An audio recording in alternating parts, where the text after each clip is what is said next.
Budget सत्र के 9वें दिन सदन में शिक्षा व्यवस्था के मुद्दे की भी गूंज रही। फिरोजपुर झिरका से कांग्रेस विधायक मामन खान ने सरकार से सवाल पूछा कि मेवात में कोई यूनिवर्सिटी क्यों नहीं बनाई जा रही।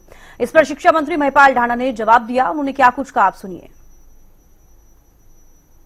आपके माध्यम से मैं मंत्री से भी और मुख्यमंत्री से भी आग्रह करना चाहूंगा इस बात में कि हरियाणा में कुल जो स्टेट यूनिवर्सिटीज हैं वो हैं 23 और प्राइवेट यूनिवर्सिटी हैं 25। सेम क्वेश्चन मैंने ये 2022 में भी लगाया था, सरकार से पूछा भी था।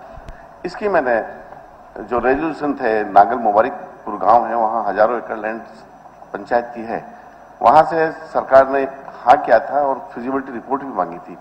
और उसके बाद मुझे ये जवाब दिया था कि state university in district Nuh is under consideration of the government and the file is submitted to the honourable chief minister. और आज मंत्री जी कह रहे हैं बिल्कुल नहीं। चलो, मैं ये कहना चाहता हूं कि एक तरफ तो ये सरकार कहती है कि बेटी बचाओ बेटी पढ़ाओ, एक तरफ कहती है सबका साथ सबका विकास सबका विश्वास। सर, यहाँ ये आपके माध्यम से अपनी बात रख पाएंगे सर?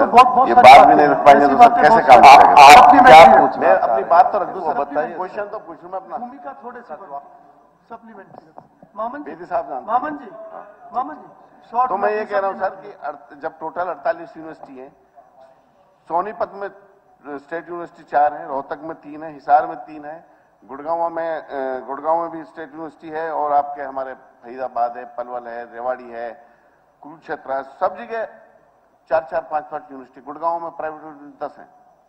अच्छी बात है। मैं ये कहता हूं कि जब वहां हमारी महिलाओं की जो साक्षरता दर है मात्र 33.71% है और कुल मेवात की जो लिटरेसी है वो 54% है मात्र। सर, ये बताओ कि जब सरकार अब किस तरह से मेवात डेवलप होगा, इसके हमको जवाब दिया जाए। क्यों यूनिवर्सिटी नहीं बनाई जा रही है? मान्यवर 35-40 किलोमीटर के दायरे में कई यूनिवर्सिटीज हैं। जो मेरा साथी अपनी समस्या बता रहे हैं, उसमें ये चीज नहीं देखनी कि भाई फला डिस्ट्रिक्ट में यूनिवर्सिटी बन गई, हमारे यहाँ पे क्यों नहीं है। अगर मैं इसमें यह कहूं कि हमारे वहाँ +2 तक के स्कूलों में भी उतनी संख्या पूरी नहीं है बच्चों और बच्चियों के, और इतना ही नहीं है, जो कॉलेजेस भी है उसमें भी सीट्स कई बार खाली रहती है। मेरा सर, मैं देखो, मेरा निवेदन है, आप एक बार सुन लीजिए, फिर भी कोई बात है तो कोई बात नहीं, मगर मेरा इसमें सर निवेदन ये है कि बहुत नजदीक है, वहां से हमारा लोग जो स्टूडेंट्स हैं, जितने भी बच्चे हैं, उनका ठीक व्यवस्था है। 3-4 चीजें सर, वहां पे भूमि, बस या रेलवे स्टेशन कहीं से भी वो जमीन नहीं जुड़ी हुई है। इस पर सबसे बड़ी बात क्या कि सर कहीं गड्ढे हैं, घर हैं, कहीं भूमि पे जो बर्त भरना है वो बहुत ज्यादा है और उसका कहीं से भी सड़क से कनेक्टेड नहीं है, फिजिबल नहीं सर, वो फिजिबल नहीं है सर, नॉट फिजिबिलिटी उसमें आई है। मेरा निवेदन है, अगर आप ये चाह रहे हैं कि भाई आपके वहां पे डिस्ट्रिक्ट में भी कोई यूनिवर्सिटीज हो, कोई नानी है सरकार की तरफ से, मगर सर उस तरह की जमीन अगर आप कहीं पर कोई व्यवस्था करके देंगे तो उसमें हम विचार करेंगे।